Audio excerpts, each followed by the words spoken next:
y'all for being here. We are joined here with members of the Senate, including Senate Appropriations chairs, to go over with you and give you a preview of what our budget proposal looks like. Before we begin, however, I'd like to thank these folks, and I'd like to thank also the staff, our budget development team, the nonpartisan staff for all the work that's been done over the past weeks to get us to this point. And our members, particularly those at the subcommittee level, they have taken a fine-tooth comb to area budgets to try to find as much cost savings as possible, from eliminating obsolete programs to slashing some of the bloated portions of the bureaucracy, all in an effort to better serve the people of the state of North Carolina. You know, state budgets are multi-billion-dollar puzzles that we have to put together carefully. The work of the subcommittee chairs has helped our full chairs, Senator Jackson, Senator Heiss, Senator Lee, as they were able to piece everything together. Without a doubt, this is one of the fastest timelines that we've seen for pulling a budget together. I want to thank Speaker Hall for his willingness to engage at an early date on the issue of the total spend, and I think that has assisted us in getting to this point. I'm sure y'all would like to hear more details other than what I've just gone over. So the first year of the biennium, the budget is about $32.6 billion. Second year, $33.3 billion. That's modest growth, but it is growth. It allows us to replenish the rainy day fund, address our most pressing needs, including Hurricane Helene recovery, increase salaries for most state employees and teachers, and further cut taxes for all North Carolinians. We also look ahead to initiatives that will build on North Carolina's already stellar reputation among the states. That includes supporting the North Carolina Children's Hospital, which is a partnership between UNC Health and Duke Health, and those systems are going to build North Carolina's first freestanding children's hospital.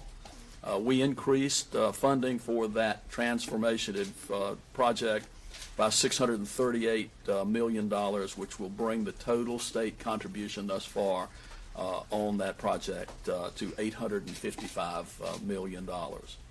We also exempt that hospital from certain certificate of need regulations to ensure that any potential barriers are eliminated so that that hospital can become a reality for the people of North Carolina and the children of North Carolina and the region. The budget makes a concerted effort to target funds to areas with the most pressing workforce shortages. Most state employees will receive an across-the-board 1.25% raise in the first year of the biennium, and over the course of the biennium, $3,000 in the form of a bonus. Correctional officers will receive an additional average 5.25% raise for a total raise of 8.9%, including step increases. Probation and parole officers will receive an additional 2% for a total raise of 3.25%. State law enforcement officers, state capitol police, law enforcement officers within the Division of Marine Fisheries, Forestry, Parks, and Wildlife Resources will also receive an additional 5.25% raise for a 6.5% total. The budget allocates $8.9 million to standardize the experience-based law enforcement salary schedule and provide an additional 5.25% raise for sworn members of the State Highway Patrol, the State Bureau of Investigation, and alcohol law enforcement agents who are included in this new salary schedule. SBI and ALE officers moving back to this step schedule will result in an average salary increase of 14.4%, including step movement. State Highway Patrol officers will receive an average salary increase of 9.2%, including step movement. To show our appreciation for the hardworking men and women who put their lives on the line every day to protect us, this budget provides a $3,000 bonus over the biennium for local law enforcement officers. Teachers will receive an average 2.3% pay increase for fiscal year 25-26 and an average increase of 3.3% over the biennium, including steps. Teachers will also receive a $3,000 bonus across the biennium.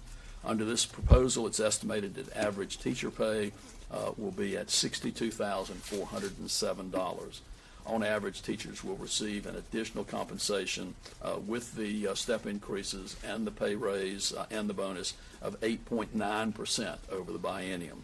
There's also additional recurring appropriation of $30 million into the state-funded teacher supplement. That supplement was established in 2021 to assist most counties with teacher recruitment and retention. The revised budget amount for that program is now $230 million, and the maximum supplement a teacher can receive is $5,000, and that's in addition to the regular teacher pay schedule. In line with other state employees, state-funded non-teacher public school employees will receive a 1.25% across-the-board increase in 25-26. Unlike the governor's budget, we fully fund the actuarially determined amount needed for the state's retirement system so that we don't get into the kinds of problems we've seen in other states where the state has failed to fund the pension plans. We also fund the state treasurer's request for increased funds for our state health plan. Finally, we provide an additional special separation allowance of state and local law enforcement officers with at least 20 years of experience. The finance package in the Senate budget continues our tax reform efforts that began in 2011. Since then, we have significantly reduced the tax burden on North Carolina's individuals and businesses. Beginning with the personal income tax, this body has reduced the rate from 7.98% in 2010 to the current rate of 4.25% in 2025 and 3.99% in 2026. Our proposed budget builds on these efforts by cutting the tax by 0.5% in both 2027 and 2028, leading to respective rates of 3.49% and 2.99%. The consensus revenue forecast predicts the state will hit the revenue target for the reduction of the PIT to 3.49% and just miss the trigger for 2.99%. Our budget proposal actually eliminates those conditional triggers, and we're guaranteeing thereby that the rate will be lowered to 2.99%. The remaining trigger, existing trigger reducing the rate from 2.99% to 2.49% remains in place, while this budget will add 2 new quarter-percent triggers that would lower the rate to 2.24% and finally to 1.99%. The budget also helps small businesses through changes to the franchise tax. Current law has a cap on the franchise tax for the first $1 million of a company's net worth. An S Corp and a C Corp currently pay $200 or $500 respectively on that $1 million. This budget increases that $1 million threshold to $5 million, meaning that S corporations' $5 million value will be taxed at $200, and C Corp's first $5 million will be taxed at $500.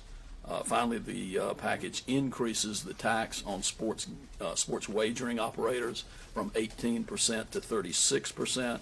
There are multiple states that tax higher than that, and 36% is an amount that several other states have. This tax is paid from the profits made by sports wagering companies and is not an increased assessment on North Carolina citizens or North Carolina businesses. Now I'll hand it over to Senator Jackson to speak in more detail about other parts of the budget. Thank you, Senator Berger. Good afternoon, everyone. I'd like to also show my thanks or say my thanks to my fellow co-chairs, Senator Heiss and Senator Lee, as well as our sub-chairs, that are here, and especially to our staff, our physical staff that has worked on our budget development team, as well as Senator Berger's staff. They've been very much involved in helping us get through this process.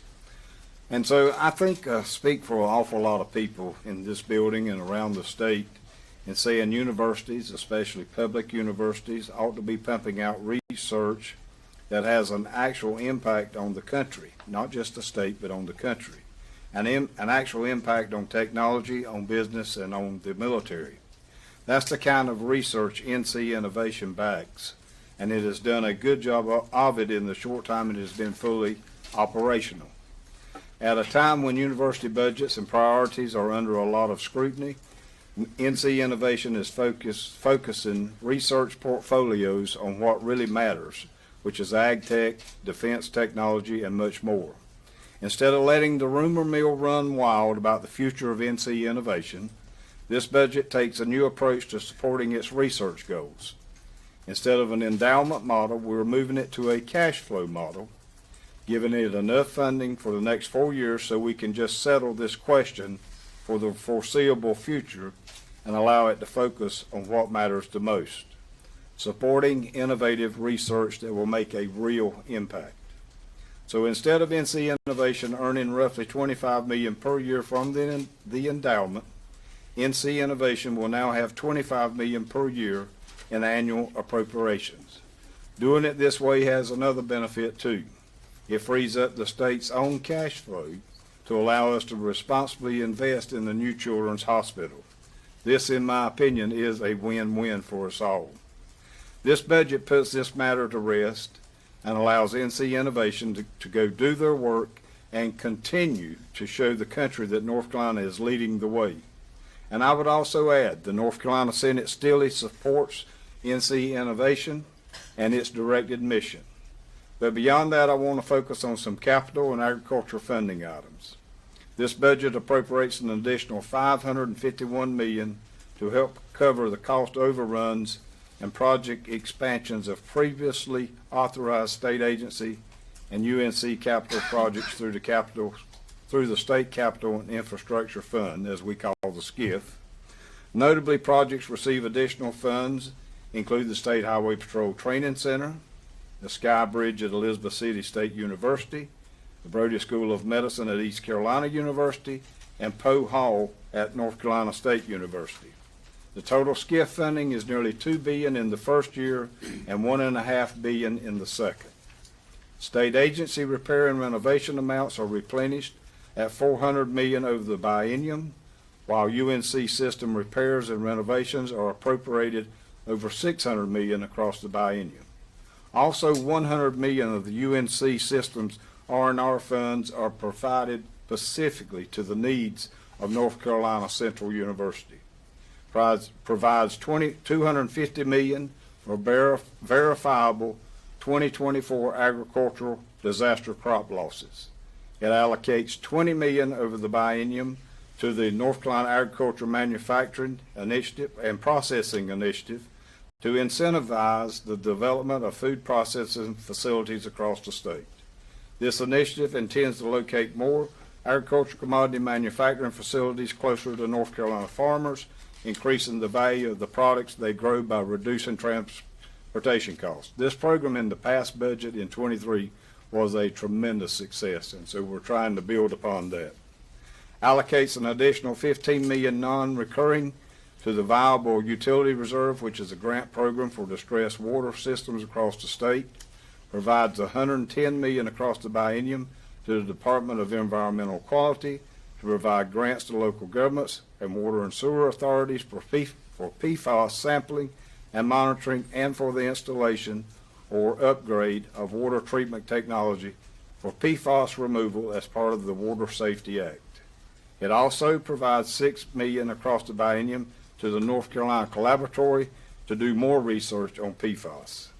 It allocates $10.5 million to complete and expand the DEQ permit transformation project to cover additional permit types.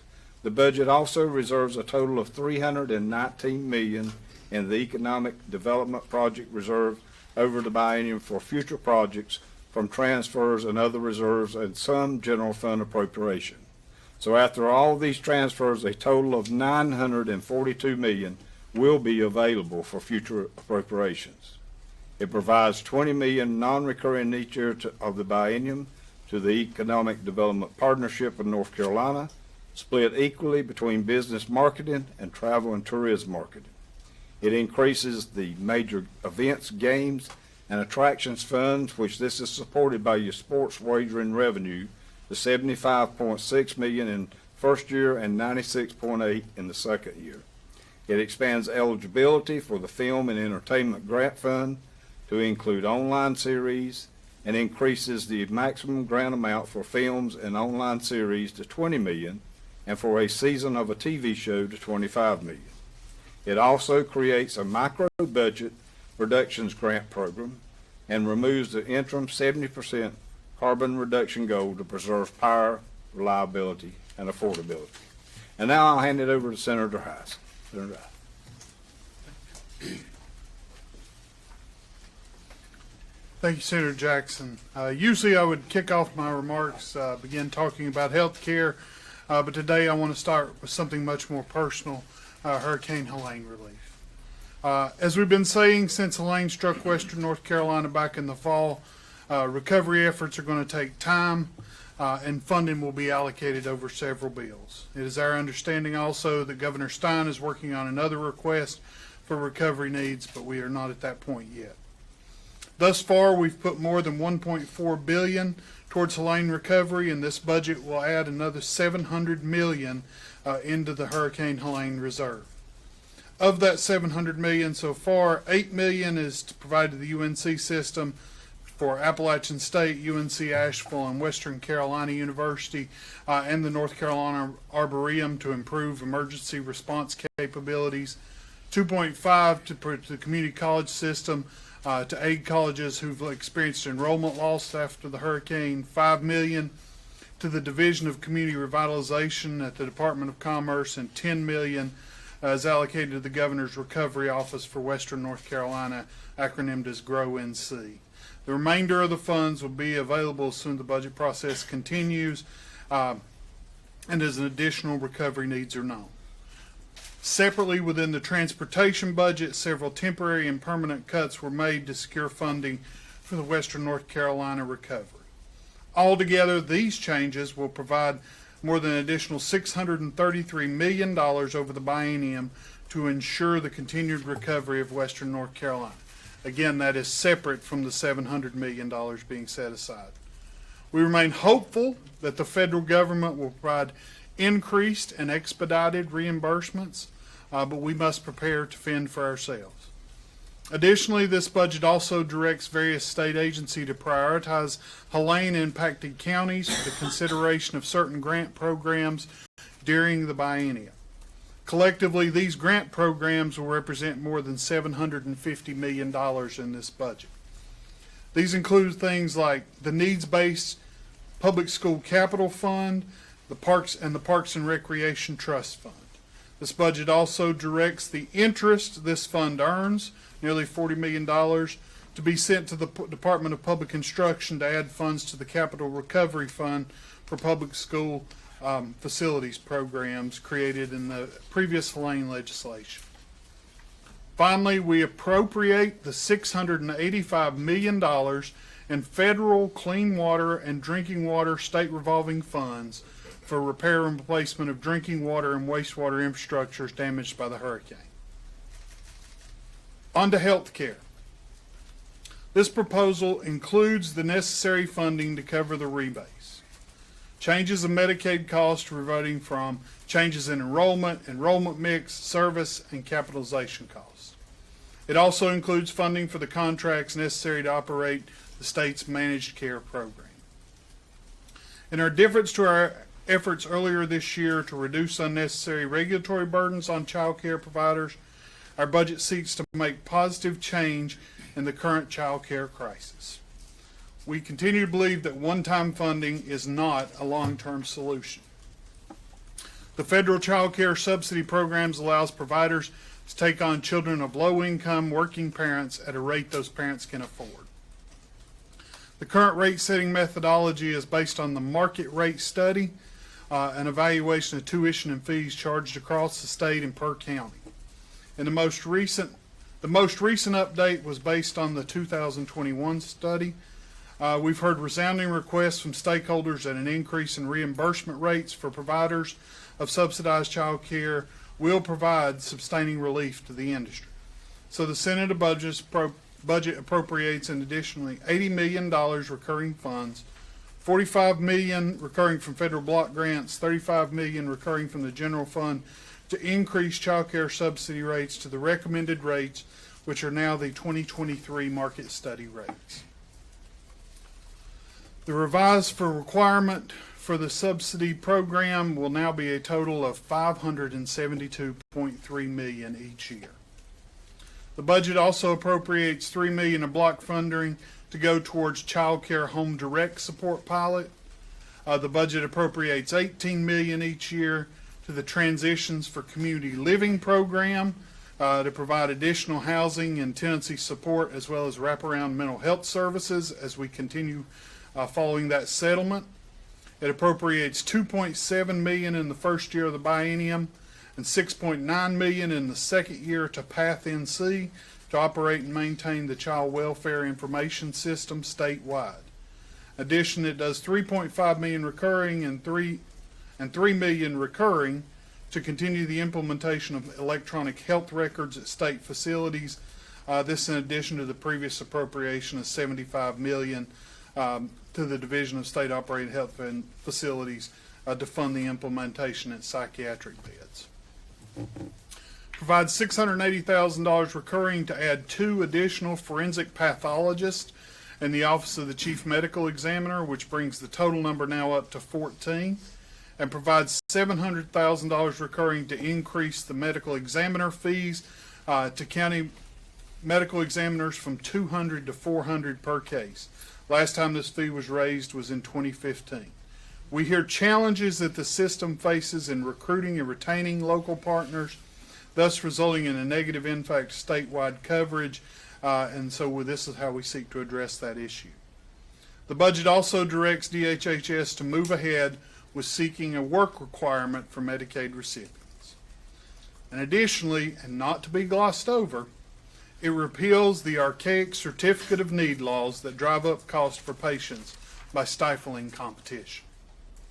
It also includes provision from a previously passed bill to lower health care costs for all patients. These provisions shine a light on every part of the health care system to see where the cost drivers truly exist and to start to tamp down on those costs. By such things such as addressing billing transparency, fair billing and collection practices, and prohibiting facility fees. Last but not least, I'm going to hand over to Senator Lee. Thank you very much. Although HHS's healthcare is really exciting, education is really the most exciting part of the budget to me. So to start out, in addition to the across-the-board raises and state-funded supplements and the various bonus programs that are found within the budget in previous years and this year, there's $16.2 million in the first year and $20.1 million in the second for salary supplements to teachers in the advanced teaching roles districts. You're going to hear just a little bit more about that as we kind of get into apprenticeships. Also, the advanced teaching roles program, we're putting more money into the grant funding piece, up to $6.5 million, to continue growth around the state. As you know, it's a grant program where different LEAs can submit a grant to get into it. This budget builds on the General Assembly's successful early learning initiatives. Science of reading we originally had in K through 3. Now we're moving it into 4 and 5. We're also extending the literary supports into middle school as well by investing in professional development, for English language arts, and exceptional children's teachers in low-performing schools. As I mentioned just a second ago, this training is really grounded in the science of reading to ensure evidence-based instructional practices. Teachers who complete the training will receive a $200 mastery bonus. And what this does is we dovetail that also with a new apprenticeship program. We had an apprenticeship program. It really wasn't working the way we thought it should, and so now we've re-envisioned it under Apprenticeship NC at the community college system in connection and in partnership with DPI. This will provide up to $7,500 per apprentice per LEA and also provides supplements to some of the teachers as well. So in addition to the ATR supplements, teachers are also can stack another supplement on top of that up to $5,000. The school safety remains a priority for the General Assembly. We'll invest over $70 million over the biennium for school safety grants. As you all know, this can be used for students in crisis, school safety training, safety equipment, and also subsidizes the school resource officer grant program. And so on to the UNC system, it provides additional funds to the NC Promise program. Tuition for out-of-state students is going to go up just a little bit from $2,500 to $3,000. Still an incredible deal for out-of-state students to attend our great North Carolina schools. The budget expands the Cheatham White scholarships to increase the number of merit-based scholarships at NC Central, NCA&T, and now we're expanding that program to Winston-Salem State University. This brings the total appropriation to $5 million recurring. We also provide an extra $10.6 million starting in fiscal year 26-27 to NCA&T to support the Agriculture Research Extension Services Program. Building this program will hopefully help them get to an R1 status, which they just barely missed in this last cycle where they were looking at the Carnegie classification. This would make them the fourth R1 institution in North Carolina and the second HBCU in the country. Howard just got their R1 classification in February this year. Like I said, NCA&T was just this close. We direct the UNC Board of Governors to review all centers and institutes across the system to identify and eliminate those that are low-performing, redundant, or in conflict with federal or state law, ensuring alignment with the system's overall vision and purpose. We also instruct the UNC Board of Governors to conduct a comprehensive review of academic programs across the UNC system with the goal of reducing costs and improving student outcomes. UNC Asheville and UNC Greensboro are exempt from this review because they actually already went through it on their own and experienced significant long-term savings at both universities. We think that as we kind of move this out to the whole university system, this will enable the system to realize greater efficiencies across all the constituent institutions. And so moving on to the community college system, as everyone knows, are becoming more popular than ever before. We've seen community colleges across our state become integral partners in supporting business growth and development, and we really want to continue building on those efforts and support high-demand industries and fields. This budget will appropriate $36.5 million to increase funding for pathways related to healthcare, engineering, advanced manufacturing, trades, and transportation and information technology community colleges through the Propel NC initiative. It also will provide over $12 million over the biennium for the community college system to support the implementation of new programs in high-demand career fields that require significant startup funds. You've probably heard of these referred to as high-cost startup fund programs in the various schools. And the budget also appropriates $3.85 million in recurring funds to expand the number of colleges from 15 to 25 in the training program for students with intellectual and developmental disabilities to help them enter to the workforce. This will now have about $7.8 million in this program. And with that, I think we're on to questions, and for that, Senator Berger will step up to the microphone. Reserving the discretion to refer any question. You liked how I did that, huh? Dawn. You use the phrase obsolete programs and bloated bureaucracy. So can you tell us what you're Oh, gosh. I also said that I depended on our subcommittees to locate those, so we'll get back to you. Okay, let me get Gary and then I'll go. Okay.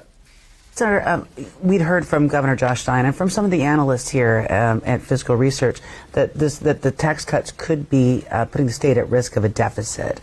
But you seem to be doubling down on that. What's your take on that?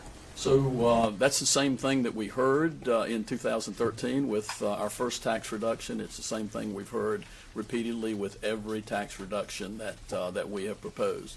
And notwithstanding those cries of gloom and doom, what we have seen is the state's economy continue to grow and to flourish. And as long as the economy continues to grow, it is our belief, and our belief that is backed by our experience over the last decade and a half that revenue to the state will be more than adequate to address the funding requirements that we have as far as the state budget is concerned.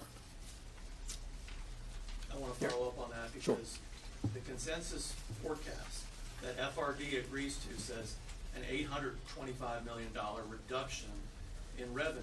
So do you not believe that, or what are you doing in the 30,000-foot view to deal with that? Are you finding cuts somewhere? Are you just not giving as many higher pay raises? Could you just talk about that? Well, again, the budget spends a little over $800 million more this year than last year, and then another, I think it's $700 million more in the next year. We have had, Gary, consensus forecasts before that have every time been incorrect. And part of the reason is they always do their modeling on what is a static model. That you take a revenue amount and you reduce the rate, then it's a simple mathematical formula. It takes into account not at all the dynamic economy that we have in North Carolina and the growth that we've seen in North Carolina. We are now beyond 11 million people in the state of North Carolina. We're growing in real terms faster than every state except for Florida and Texas. And it is our belief that as the economy continues to grow, that we will see, even at lower rates, additional revenue.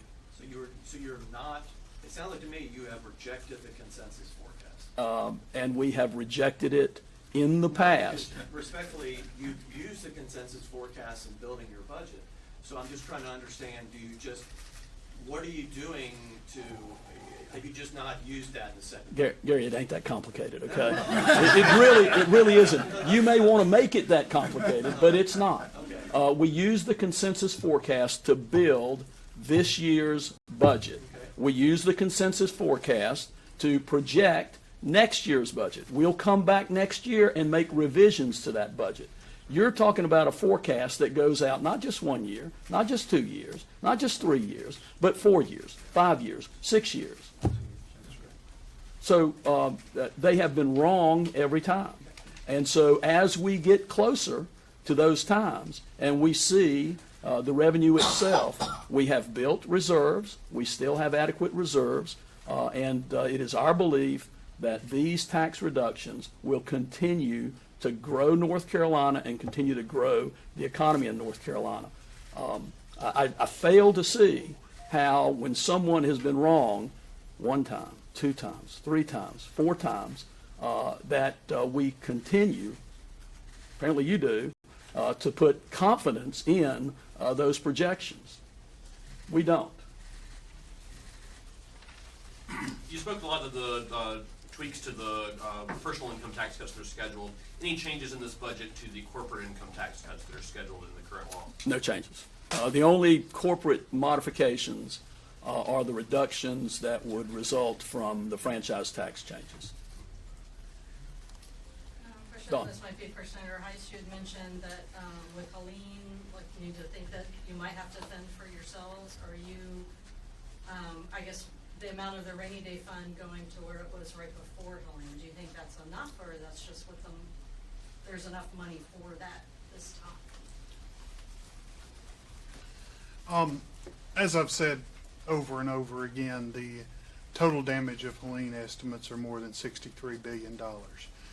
There is not enough that's coming in anywhere within the state to make the entire state whole. I do feel that as we see additional costs are coming in, and as we finalize those costs and what the state match will be and other things, I think we are in a good position to be able to meet all the requirements on the state from the federal match and to be able to help recovery efforts beyond that.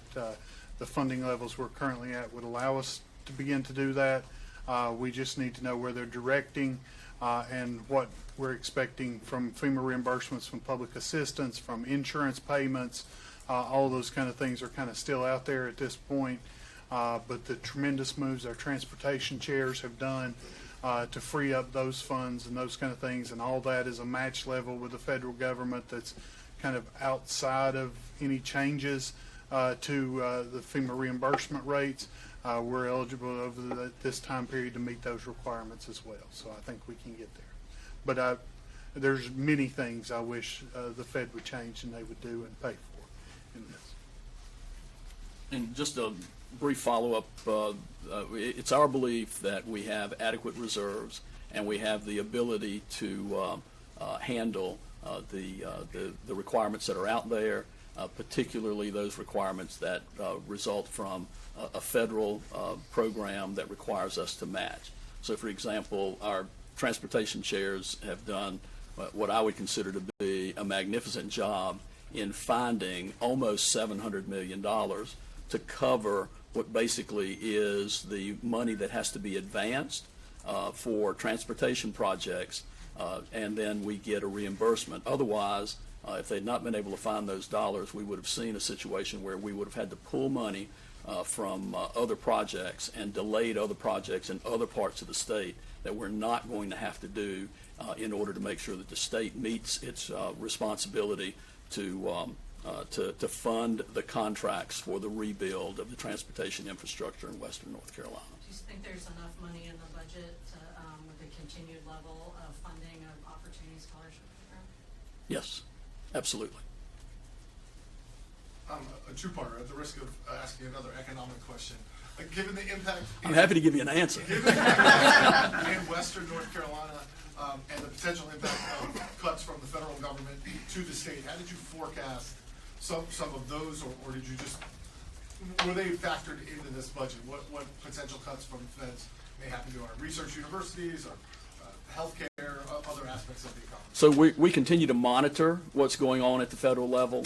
I think there's a great deal of uncertainty as to whether or not those cuts are even going to take place when all is said and done. It's our belief that as we continue to monitor that situation, that if we need to make changes, again, we're midway through April. The budget is not going to be finalized until sometime maybe in June. Got our fingers crossed. And so I think we'll be able to, if necessary, make adjustments. But it's our belief that we have adequate reserves to address any scenario that is likely to occur. And then the decision to raise the tax rate on sports gambling operators from 18 to 36%. I can only imagine what their reaction to that's going to be. How did you make that decision, and did you consult with anybody from that side? So we've had conversations with leadership in the House about the allocation of those dollars from sports gaming. What you will see in the budget is that the monies that are currently slated to go to various institutions will actually be increased some. We are going to add NC State and UNC to receipts. They have the largest sports programs in our system, and it's our feeling that the success of the sports wagering program itself is something that has inured to the benefit of many of the campuses, and we wanted to extend it to other campuses. Yes. Senator Heiss, maybe for you, talking about making changes to healthcare pricing transparency and stuff like that. Is that just basically rolling in Senate Bill 316 into the budget, and any worries about pushback from the hospital association there? It is the healthcare transparency as well as provision for the full repeal of CON that is separate. I think we'll hear from the hospitals what we've heard from many other occasions and those kind of things. If you as I've said before, if you have a state system in place that protects you as an individual, I would be surprised if you did not fight to defend it. That doesn't mean that's what's best for healthcare in North Carolina. Have you heard anything from them so far? I've had both on the bill and others. We've had several of them reach out with email campaigns and those type of things, but I've not had a direct sit down with since Josh took over with the hospital association. Yes. Senator Berger, just with the money set aside for the state auditor to identify government inefficiencies and government waste, should North Carolinians expect that to operate like DOJ at a state level? Yes and no. It's a program that will further empower the auditor to do a lot of the things that the auditor already has statutory authority to do. What's different is it funds some additional positions in the auditor's office and makes it clear that a new division will be created, and that new division will be charged with the responsibility of looking through state programs, state agencies, and coming back to the legislature. Where it is different is that unlike the DOGE effort at the federal level, where the executive branch actually purports to eliminate programs and pull money back, the auditor will not have that authority. That authority will continue to be in the General Assembly. Have the chairs thought about any of where this obsolete programs are that are cut, or are you waiting for, it's been 5 minutes, are you waiting for Bullock's office to find this? Or are they small enough that it's nothing, significant? I don't know that the dollar figure of an individual reduction is in the, well, I don't know, there's one that's fairly significant that I'm thinking about. I think we're asking the community colleges to do more to consolidate efforts at the state level and reducing an overall appropriation with the expectation that that consolidation will result in a savings. I believe it's is it $40 million, something like that. Yeah. So I got you one. Okay. Following up on Don's question, is there any sort of overall dollar figure associated with these targeted reductions to rein in government spending? I'm trying to get a sense for whether this is really minor or a big piece of the puzzle and how you fund these priorities without making the changes the governor wanted to see in terms of taxes, et cetera. Yeah, I don't know that there are any big program eliminations with large dollar figures on them. I think that overall there are a number of smaller efforts in that regard. Again, this budget spends almost $1 billion more than the current fiscal year, and the next budget will spend another almost $1 billion. So while we're talking about efficiency and reductions in many respects, the overall spend grows and will continue to grow because, again, we're a growing state. We have had a program for a number of years now where we expect the state budget to grow on a factor that is very much related to population growth and inflationary. But there's not sort of a ballpark total of taking all these small cuts together, what it amounts to? I have not seen that analysis. We can try and get that. Okay, thanks. Yeah. All right, in the back, and then I'll get back to you. To retread real quick on the income tax triggers and changes to that, you said the 27 and 28 triggers will be eliminated under this proposal, and then you're adding in 2.25% triggers. Can you walk through sort of what the thinking was on those changes to that process and what that might look like? Yeah, so the thinking was that to the extent we have the capacity, we want to reduce the tax burden on North Carolinians and the tax burden on businesses in North Carolina. Remember, most businesses, small businesses, operate as sub-S corporations, proprietorships, partnerships, LLCs. Those businesses pay at the individual rate. The profit from those businesses rolls over to the individual income tax return of the owners. And so what we wanted to do is, to the extent that we have the capacity, reduce the rates. We currently have in place a reduction that's scheduled to go from the current 4.25 to 3.99. There are additional reductions that are tied to triggers that go from 3.99 to 3.49 to 2.99 to 2.49. What we're doing is removing the triggers for the reduction from 3.99 to 3.49 and the trigger for 3.49 to 2.99.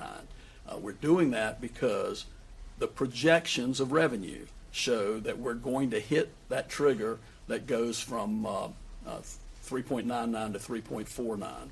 We're going to come, based on the projections, which again we think are undershoot what the revenue is going to be. We're $60 million from hitting the trigger from 3.49 to 2.99. So we take those two triggers off. We leave the trigger that goes from 2.99 to 2.49, and we add 2 additional triggers, one that would go from 2.49 to 2.24, and another that would go from 2.24 to 1.99. The triggers are all set out in the bill. You'll be able to see what they are, but we have to hit certain revenue numbers before the reductions take place. If we don't hit the revenue numbers, then the reduction doesn't take place. Final question? If I recall correctly, those triggers were put into place after negotiations with the House. Correct. We've already seen Representative Hall and Representative Paré on the record say that the cut from 4.25 to 3.99 should be on the table in these negotiations. Have you talked to your counterparts in the House, and how difficult a conversation do you think that's going to have? Do you think that may be the one thing that holds this budget up? We are interested in reducing taxes, not increasing taxes. And you would It's consider my belief that if you raise the trigger, you are increasing taxes. Okay? We can take one more. Is there one more? I'm going to regret this, I know. Okay, you haven't asked a question. Was there any thought given to not replenishing the rainy day fund and maybe leaving that money available for immediate needs to respond to clean things we've been seeing? Why kind of go this direction? So we've looked at where we need to deploy dollars, and while we put the money back into the rainy day fund, again, it remains available for appropriation. So if the need arises, and if there is something that we need to pull the money out to fund, we can do that. Because we've done it thus far. I mean, that's something that we've done up to this point. Okay. Oh, go ahead. Just with the eliminating the repealing the certificate of need, obviously it's a big change. A lot of states have done that, we've seen. But I'm just wondering what your conversations were like with the hospital systems that are in the market about that, because I imagine that they probably have some strong opinions about it, and also what is going to be done to sort of protect rural access to healthcare, given that that was one of the reasons that those laws originally came up. Yeah, so that's an issue that, I mean, we've dealt with it multiple times in the past. This is not the first time that the House an effort to eliminate